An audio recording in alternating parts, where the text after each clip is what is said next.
ಶ್ರೀಕೃಷ್ಣಾಯ ನಮಃ.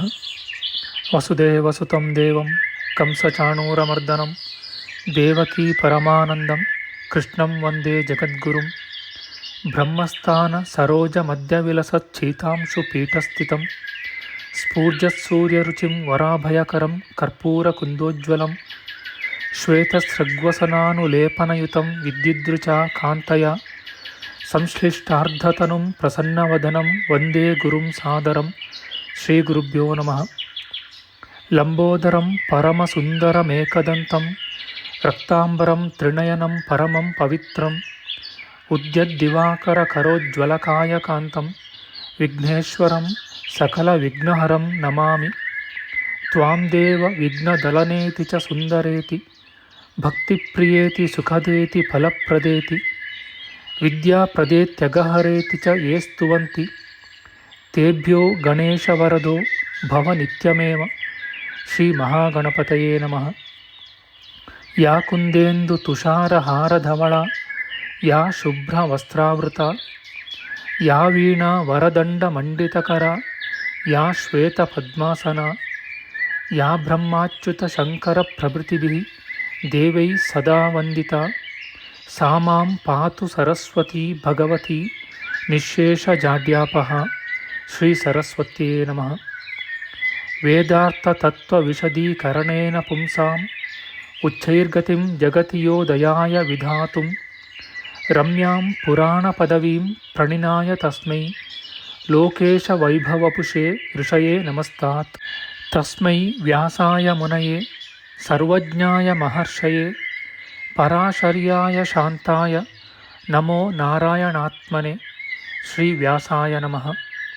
ನಾರಾಯಣಂ ನಮಸ್ಕೃತ್ಯ ನರಂ ಚೈವ ನರೋತ್ತಮಂ ದೇವೀಂ ಸರಸ್ವತೀಂ ವ್ಯಾಸಂ ತತೋ ಜಯಮುದೀರಯೇತ್.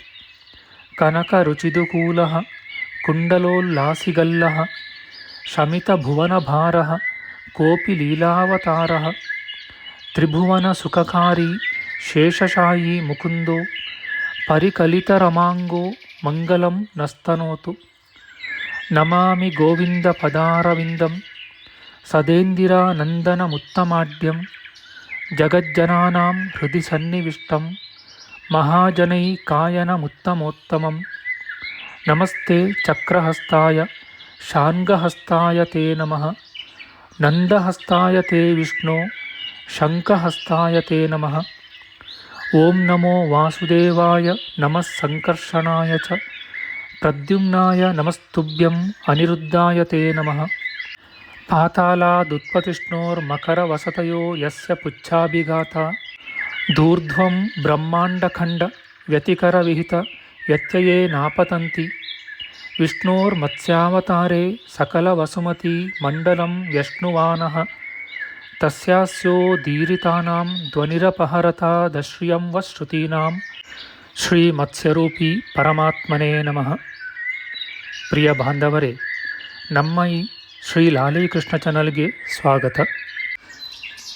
ಇಂದಿನ ವಿಡಿಯೋದಲ್ಲಿ ನಾವು ಶ್ರೀಮನ್ ಮತ್ಸ್ಯ ಮಹಾಪುರಾಣದ 249ನೆಯ ಅಧ್ಯಾಯದ ಪೂರ್ವಾಂಶದ ವಿಚಾರ ಮಾಡೋಣ.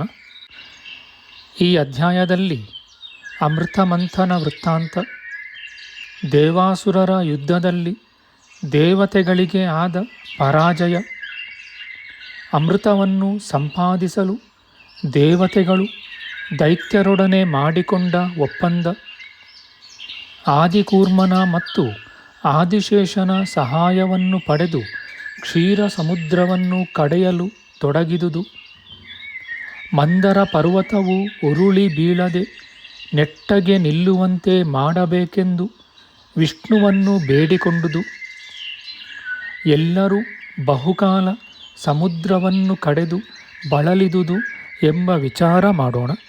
ಶ್ರೀಕೃಷ್ಣಾಯ ನಮಃ. ಋಷಿಗಳು ಹೇಳುತ್ತಾರೆ, ಓ ಸೂತ ಪುರಾಣಿಕರೇ, ನಾರಾಯಣನ ಮಹಿಮೆಯನ್ನು ಅನುಕ್ರಮವಾಗಿ ಕೇಳಿ ತೃಪ್ತಿಯೇ ಹುಟ್ಟುವುದಿಲ್ಲ. ಆದ ಕಾರಣ ಮತ್ತೆ ಅದನ್ನು ನಮಗೆ ಹೇಳು. ಕುಶಲ ಬುದ್ಧಿ ಸಂಪನ್ನರಾದ ದೇವತೆಗಳು ಪೂರ್ವದಲ್ಲಿ ಅಮರತ್ವವನ್ನು ಸಂಪಾದಿಸಿದುದು ಹೇಗೆ? ಅದು ಯಾರ ತಪಸ್ಸಿನ, ಕರ್ಮದ, ಅನುಗ್ರಹದ ಅಥವಾ ತೇಜಸ್ಸಿನ ಫಲದಿಂದ? ಸೂತಪುರಾಣಿಕರು ಹೇಳುತ್ತಾರೆ, ಪೂಜ್ಯನಾದ ನಾರಾಯಣನು, ಶೂಲಪಾಣಿಯಾದ ಮಹಾದೇವನು ಎಲ್ಲಿರುವರೋ ಅಲ್ಲಿ ಎಲ್ಲರಿಗೂ ಅಮರತ್ವವು ದೊರೆಯುವುದು. ಅವರಿಬ್ಬರೂ ಅದಕ್ಕೆ ಸಹಾಯ ಮಾಡುವರು. ಪೂರ್ವದಲ್ಲಿ ದೇವತೆಗಳಿಗೂ ಅಸುರರಿಗೂ ನಡೆದ ಯುದ್ಧದಲ್ಲಿ ದೇವತೆಗಳು ದೈತ್ಯರನ್ನು ಲೆಕ್ಕವಿಲ್ಲದಂತೆ ಸಂಹರಿಸಿದರು. ದೈತ್ಯಗುರುವಾದ ಶುಕ್ರಾಚಾರ್ಯನು ಮೃತ ಸಂಜೀವಿನಿ ವಿದ್ಯೆಯನ್ನು ಪ್ರಯೋಗಿಸಿ ಅವರನ್ನು ಬದುಕಿಸುತ್ತಿದ್ದನು. ಅವರು ನಿದ್ರೆಯಿಂದ ಎಚ್ಚೆತ್ತವರಂತೆ ಮೇಲಕ್ಕೆ ಏಳುತ್ತಿದ್ದರು. ಶುಕ್ರಾಚಾರ್ಯನ ತಪಸ್ಸಿಗೆ ಮೆಚ್ಚಿ ಮಹಾತ್ಮನಾದ ಪರಮೇಶ್ವರನು ಮೃತ ಸಂಜೀವಿನಿಯೆಂಬ ಅದ್ಭುತ ಮಹಿಮೆಯುಳ್ಳ ವಿದ್ಯೆಯನ್ನು ಉಪದೇಶಿಸಿದನು. ಮಹೇಶ್ವರನ ಮುಖದಿಂದ ಹೊರಟ ಆ ಮಹಾವಿದ್ಯೆಯು ಭಾರ್ಗವನಲ್ಲಿ ನೆಲೆಸಿತು. ಅದನ್ನು ಕಂಡು ದಾನವರೆಲ್ಲರಿಗೂ ಪರಮಾನಂದವಾಯಿತು. ಸಕಲ ಶಾಸ್ತ್ರಜ್ಞನಾದ ಶುಕ್ರಾಚಾರ್ಯನು ಅದರ ಬಲದಿಂದ ದೈತ್ಯರಿಗೆ ಅಮರತ್ವವನ್ನು ಉಂಟು ಮಾಡಿದನು. ಮನುಷ್ಯರು, ದೇವತೆಗಳು, ಯಕ್ಷರು, ರಾಕ್ಷಸರು, ನಾಗರು, ಋಷಿಗಳು, ಬ್ರಹ್ಮ, ಇಂದ್ರ, ವಿಷ್ಣು ಇವರಲ್ಲಿ ಯಾರಿಗೂ ತಿಳಿಯದ ಅಪೂರ್ವವಾದ ವಿದ್ಯೆಯನ್ನು ಪರಮೇಶ್ವರನಿಂದ ಸಂಪಾದಿಸಿ ಶುಕ್ರಾಚಾರ್ಯನು ಪರಮ ಸಂತೋಷಭರಿತನಾದನು. ಬಳಿಕ ದೇವತೆಗಳಿಗೂ ಅಸುರರಿಗೂ ಅತಿ ಘೋರವಾದ ಯುದ್ಧವು ಪ್ರಾರಂಭವಾಯಿತು. ಸಕಲ ಶಾಸ್ತ್ರಜ್ಞನಾದ ಶುಕ್ರಾಚಾರ್ಯನು ದೇವತೆಗಳಿಂದ ಹತರಾದ ದೈತ್ಯರನ್ನು ತನ್ನ ವಿದ್ಯಾಬಲದಿಂದ ಅನಾಯಾಸವಾಗಿ ಬದುಕಿಸುತ್ತಿದ್ದನು. ದೇವತೆಗಳಾದರೂ 100 ಗಟ್ಟಲೆಯಾಗಿ ಹತರಾಗುತ್ತಿದ್ದರು.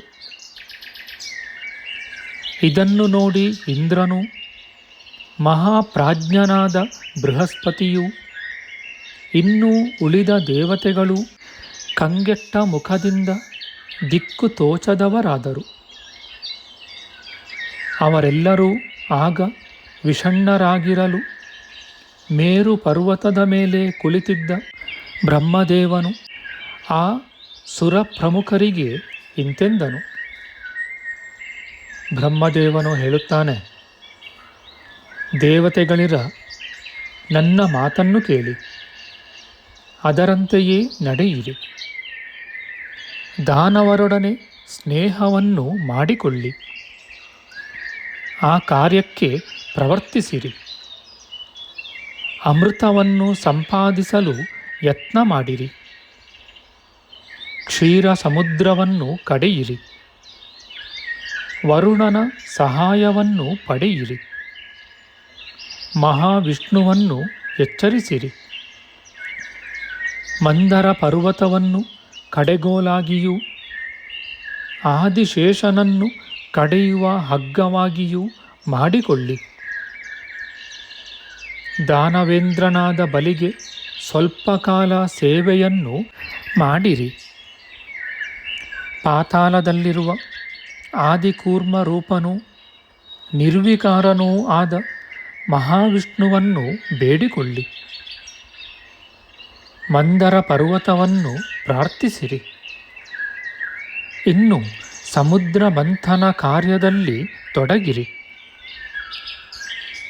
ಆ ಮಾತನ್ನು ಕೇಳಿ ದೇವತೆಗಳು ದಾನವರಾಜನ ಮನೆಗೆ ಹೋಗಿ ಇಂತೆಂದರು. ಎಲೈ ಬಲಿಚಕ್ರವರ್ತಿ, ನಮ್ಮಿಬ್ಬರಿಗೂ ಇನ್ನೂ ದ್ವೇಷ ಬೇಡ. ನಿನಗೆ ನಾವೀಗ ಸೇವಕರಾಗುತ್ತೇವೆ. ಅಮೃತವನ್ನು ಸಂಪಾದಿಸಲು ಪ್ರಯತ್ನ ಮಾಡು. ಕಡೆಗಣ್ಣಿಯಾಗುವಂತೆ ಆದಿಶೇಷನನ್ನು ಪ್ರಾರ್ಥಿಸು. ಓ ದೈತ್ಯರಾಜ, ಹಾಲ್ಗಡಲನ್ನು ಕಡೆದು ಅಮೃತವನ್ನು ನೀನು ಉತ್ಪತ್ತಿ ಮಾಡಿದರೆ ನಿನ್ನ ಅನುಗ್ರಹದಿಂದ ನಾವೆಲ್ಲರೂ ಅಮರರಾಗುವೆವು. ಇದರಲ್ಲಿ ಸಂದೇಹವಿಲ್ಲ. ದೇವತೆಗಳು ಹೀಗೆ ಹೇಳಲು ಆ ದಾನವೇಂದ್ರನಿಗೆ ಬಹು ಸಂತೋಷವಾಯಿತು. ಅವನು ಅವರಿಗೆ ಇಂತೆಂದನು: ಓ ದೇವತೆಗಳಿರ, ನೀವೀಗ ಹೇಳಿದಂತೆ ಮಾಡುವೆನು. ಕ್ಷೀರ ಸಮುದ್ರವನ್ನು ನಾನೊಬ್ಬನೇ ಕಡೆಯಬಲ್ಲೆನು. ನಿಮ್ಮೆಲ್ಲರ ಅಮರತ್ವ ಪ್ರಾಪ್ತಿಗಾಗಿ ಶ್ರೇಷ್ಠವಾದ ಅಮೃತವನ್ನು ತರುವೆನು. ಬಹುದೂರದಿಂದ ಬಂದು ಮೊರೆಹೊಕ್ಕು ನಮಸ್ಕರಿಸಿದ ಮೇಲೆ ಶತ್ರುಗಳನ್ನಾದರೂ ಭಕ್ತಿಯಿಂದ ಗೌರವಿಸಬೇಕು. ಇಲ್ಲದಿದ್ದರೆ ಇಹ ಪರಗಳೆರಡೂ ನಾಶವಾಗುವವು. ಇನ್ನು ನಿಮ್ಮಲ್ಲಿ ಸ್ನೇಹ ಮಾಡಿ ನಿಮ್ಮೆಲ್ಲರನ್ನೂ ಪಾಲಿಸುವೆನು. ಬಲೀಂದ್ರನು ಹೀಗೆ ಹೇಳಿ ದೇವತೆಗಳೊಡನೆ ಮಂದರ ಪರ್ವತದ ಬಳಿಗೆ ಹೋಗಿ ತಮಗೆ ಸಹಾಯ ಮಾಡಬೇಕೆಂದು ಅದನ್ನು ಬೇಡಿದನು. ನಾವೀಗ ಅಮೃತವನ್ನು ಕಡೆಯಬೇಕಾಗಿದೆ. ನೀನು ಕಡೆಗೋಲಾಗಬೇಕು. ಏಕೆಂದರೆ ಇದು ದೇವತೆಗಳಿಗೂ ಅಸುರರಿಗೂ ಸಂಬಂಧಿಸಿದ ಕೆಲಸ. ಮಂದರಗಿರಿಯು ಹೇಳುತ್ತದೆ: ಹಾಗೆಯೇ ಆಗಲಿ. ನಿಂತುಕೊಂಡು ತಿರುಗುವುದಕ್ಕೆ ನನಗೊಂದು ಆಧಾರ ಬೇಕು. ಹಾಗಾದರೆ ಸಮುದ್ರವನ್ನು ಕಡೆಯುವೆನು. ನನ್ನನ್ನು ತಿರುಗಿಸಲು ಸಮರ್ಥನಾದವನನ್ನು ಕಡೆಗಣ್ಣಿಯಾಗಿ ಮಾಡಿರಿ. ವಿಷ್ಣುವಿನ ಅಂಶದ ಕಾಲು ಪಾಲಿನಿಂದ ಕೂಡಿ ಭೂಗೋಳವನ್ನು ಹೊತ್ತುಕೊಂಡಿದ್ದ ಮಹಾಬಲಶಾಲಿಗಳಾದ ಆದಿಕೂರ್ಮನೂ ಆದಿಶೇಷನೂ ತರುವಾಯ ಹೊರಟು ಬಂದರು. ಗರ್ವವುಳ್ಳ ಮಂದರ ಶೈಲವನ್ನು ನೋಡಿ ಅವರಿಬ್ಬರೂ ಹೇಳಿದರು. ಆದಿಕೂರ್ಮನು ಹೇಳುತ್ತಾನೆ: 3 ಲೋಕವನ್ನು ಹೊತ್ತರೂ ನನಗೆ ಆಯಾಸವಾಗುವುದಿಲ್ಲ. ಹೀಗಿರುವಾಗ ಒಂದು ಗುಳಿಗೆಯಂತಿರುವ ಕ್ಷುದ್ರವಾದ ಈ ಮಂದರ ಪರ್ವತವನ್ನು ಹೊತ್ತುಕೊಂಡರೆ ಏನು ಮಹಾಶ್ರಮವಾದೀತು. ಆದಿಶೇಷನು ಹೇಳುತ್ತಾನೆ: ಬ್ರಹ್ಮಾಂಡ ಮಂಡಲಕ್ಕೆ ಸುತ್ತಲಿ ಅದರಿಂದಲೇ ಕಡೆಯಲಿ ನನ್ನ ದೇಹದಲ್ಲಿ ಶ್ರಮವೇ ತಲೆದೋರುವುದಿಲ್ಲ. ಇನ್ನು ಈ ಮಂದರಗಿರಿಯಿಂದ ನನಗೆ ಬಳಲಿಕೆಯಾದೀತೆ. ಬಳಿಕ ಆದಿಶೇಷನು ಆ ಗಳಿಗೆಯಲ್ಲೇ ಆ ಪರ್ವತವನ್ನು ಕಿತ್ತು ಕ್ಷೀರಸಾಗರದಲ್ಲಿ ಅನಾಯಾಸದಿಂದ ಹಾಕಿದನು. ಆದಿಕೂರ್ಮನು ಪರ್ವತದ ತಳಭಾಗದಲ್ಲಿ ನಿಂತನು. ಮೇಲ್ಗಡೆಯಲ್ಲಿ ಆಧಾರವಾವುದೂ ಇಲ್ಲದೆ ಹೋಗಲು ಕ್ಷೀರ ಸಮುದ್ರವನ್ನು ಕಡೆಯತೊಡಗಿದ್ದ ದೇವಾಸುರರಿಗೆ ಮಂದರ ಪರ್ವತವು ತಿರುಗುವಂತೆ ಮಾಡುವುದಕ್ಕಾಗದೇ ಹೋಯಿತು. ಅವರು ಬಲಿಚಕ್ರವರ್ತಿಯೊಡಗೂಡಿ ದೇವದೇವೇಶ್ವರನಾದ ಮಹಾವಿಷ್ಣುವಿದ್ದ ಕಡೆಗೆ ಹೋದರು. ಅಲ್ಲಿ ಅವರು ಪುಂಡರೀಕದ ಕಾಂತಿಯುಳ್ಳವನೂ ಮಂಗಳಮಯನೂ ಯೋಗನಿದ್ರಾ ನಿರತನೂ ಪೀತಾಂಬರಧಾರಿಯೂ ಆದ ಶ್ರೀಮನ್ನಾರಾಯಣನನ್ನು ಕಂಡರು. ಆತನು ಹಾರವನ್ನೂ ತೋಳು ಬಳೆಗಳನ್ನೂ ಧರಿಸಿ ಸರ್ಪಶಯನದ ಮೇಲೆ ಪವಡಿಸಿದ್ದನು. ಅವನ ಅಡಿದಾವರೆಯು ಲಕ್ಷ್ಮೀದೇವಿಯ ನಾಭಿಸ್ಥಳವನ್ನು ಸೋಕುತ್ತಿತ್ತು. ಗರುತ್ಮಂತನು ತನ್ನ ರೆಕ್ಕೆಗಳಿಂದ ಅವನಿಗೆ ಗಾಳಿ ಬೀಸುತ್ತಿದ್ದನು. ಸಿದ್ಧರು, ಚಾರಣರು ಮತ್ತು ಪನ್ನಗರು ಸುತ್ತಲೂ ನಿಂತು ಸ್ತುತಿಸುತ್ತಿದ್ದರು. ವೇದ ಪುರುಷರು 4 ಕಡೆಯೂ ನಿಂತು ಸ್ತೋತ್ರ ಮಾಡುತ್ತಿದ್ದರು.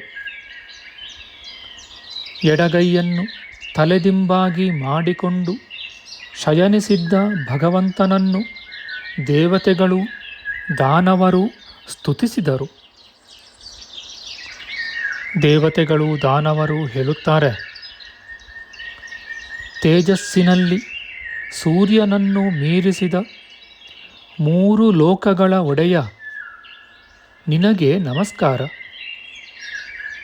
ಎಲೈ ವಿಷ್ಣು, ನಿನಗೆ ನಮಸ್ಕಾರ. ಓ ಜಯಶೀಲನೆ, ನಿನಗೆ ನಮಸ್ಕಾರ.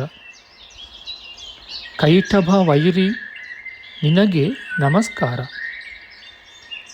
ಸೃಷ್ಟಿಕರ್ತನಿಗೆ ನಮಸ್ಕಾರ.